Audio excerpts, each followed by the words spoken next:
Assalamualaikum warahmatullahi wabarakatuh. Perkenalkan, nama saya Andika Octavian dengan 3 digit NIM terakhir 045. Di sini saya akan menjelaskan inverse kinematik. Jadi, apa sih itu inverse kinematik? Jadi, yang pertama kita harus tahu ya ini apa itu kinematika. Jadi, kinematika adalah sebuah studi tentang gerak tanpa mempertimbangkan penyebab gerak, seperti gaya dan torsi. Kinematika inverse adalah penggunaan persamaan kinematik untuk menentukan gerak robot untuk mencapai posisi yang diinginkan.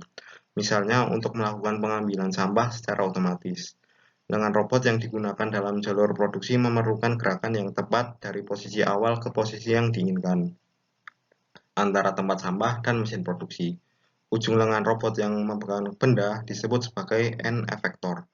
Konfigurasi robot adalah daftar posisi sambungan yang berada dalam batas posisi model robot dan tidak melanggar batasan apapun yang dimiliki oleh robot. Nah, yang selanjutnya adalah trigonometri dan inverse kinematik. Jadi trigonometri memiliki peran utama dalam inverse kinematik karena banyak sistem robotik, terutama robot manipulator, terdiri dari segi berputar yang membentuk segitiga dengan posisi target. Inverse kinematik menggunakan prinsip-prinsip trigonometri seperti aturan kosinus, aturan sinus, dan fungsi trigonometri seperti sin, cos, tan untuk menghitung sudut yang dibutuhkan agar n vektor mencapai titik yang diinginkan, seperti yang ada di gambar. Nah, di sini merupakan ada rumus dasar dari trigonometri seperti A sinus alfa dengan rumusnya ini sisi depan sudut alfa dibagi dengan sisi miring sama dengan A per C. Untuk kosinus sisi di samping sudut A dibagi sisi miring sama dengan BC. Untuk tangen di sisi depan sudut dibagi sisi samping sudut. Untuk kotangan, sisi di samping sudut dibagi dengan sisi depan sudut. Untuk sekan, sisi miring dibagi dengan sisi samping sudut. Dan terakhir, kosekan, sisi miring dibagi dengan sisi depan sudut. Nah, pada gambar di atas juga menunjukkan tentang bagaimana mekanisme yang terjadi pada inverse kinematika robot planar 2 DOF, di mana inverse kinematika digunakan untuk mencari besar dari nilai sudut resolute joint yang diperlukan untuk mencapai posisi yang ditentukan dalam proses pengambilan suatu objek.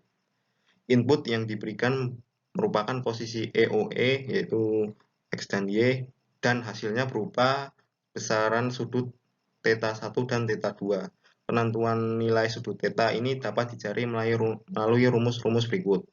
Dengan θ 2 XY sama dengan cos min 1 dengan X kuadrat ditambahi kuadrat dikurangi L1 kuadrat dikurangi L2 kuadrat per 2 L1 dan L2 yang sama dengan cos θ sama dengan X kuadrat ditambah Y kuadrat dikurangi L1 kuadrat dikurangi L2 kuadrat per 2 L1 dan L2 dan X1 XY sama dengan tan min 1 X per Y kurangi tan pangkat min 1 L2 sin θ per L1 plus L2 sin cos θ 2 yang sama dengan sin θ 2 sama dengan akar 1 min cos kuadrat θ 2 dengan keterangan parameter join yang lebih dekat dengan EOE dicari lebih dahulu.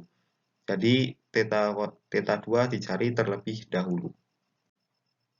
Nah, di sini merupakan ada sebuah DOV yang disampaikan kemarin oleh Pak Rofik dan di sini ada solusinya yaitu Q2 sama dengan cos min 1 X kuadrat tambah Y kuadrat dikurangi A kuadrat 1 A1 kuadrat dikurangi A2 kuadrat per 2A1 dan A2. Untuk Q1 nya ini tan pangkat 1 min 1 Y per X dikurangi tan min 1 A kuadrat sin Q kuadrat per A1 plus A2 cos Q2.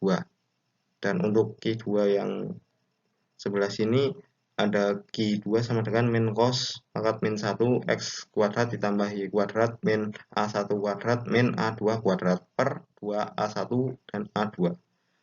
Dan untuk Q1-nya sama dengan tan min 1 Y per X plus tan min 1 A2 sin Q2 per A1 plus A2 cos Q2. Nah, sampai pada kesimpulan, inverse kinematik adalah sebuah metode untuk menentukan sudut-sudut sendi atau joint angles berdasarkan posisi akhir atau end effector position yang diinginkan. Dalam kasus lengan robot dengan 2 derajat kebebasan atau 2 DOF, inverse kinematik digunakan untuk menghitung sudut setiap sendi agar ujung lengan mencapai titik tertentu di ruang kerja. Perhitungan dilakukan menggunakan hukum kosinus dan fungsi trigonometri seperti A tan 2 dan A cos untuk menentukan sudut masing-masing sendi berdasarkan koordinat n efektor. Dari simulasi yang dilakukan, sudut pertama yaitu θ1 dihitung sebagai jumlah dari sudut relatif antara sumbu X dan n efektor serta sudut tambahan akibat panjang lengan. Sedangkan sudut kedua yaitu θ2 dihitung menggunakan hukum kosinus berdasarkan panjang lengan dan posisi n efektor. Solusi inverse kinematik dapat memiliki dua kemungkinan konfigurasi yaitu elbow up dan elbow down yang memberikan fleksibilitas dalam pengendalian gerakan robot. Kesimpulannya, metode inverse kinematik sangat penting dalam perancangan dan pengendalian lengan robot, memungkinkan pergerakan presisi dengan berbagai konfigurasi sesuai kebutuhan aplikasi. Sekian dari penjelasan saya. Terima kasih. Wassalamualaikum warahmatullahi wabarakatuh.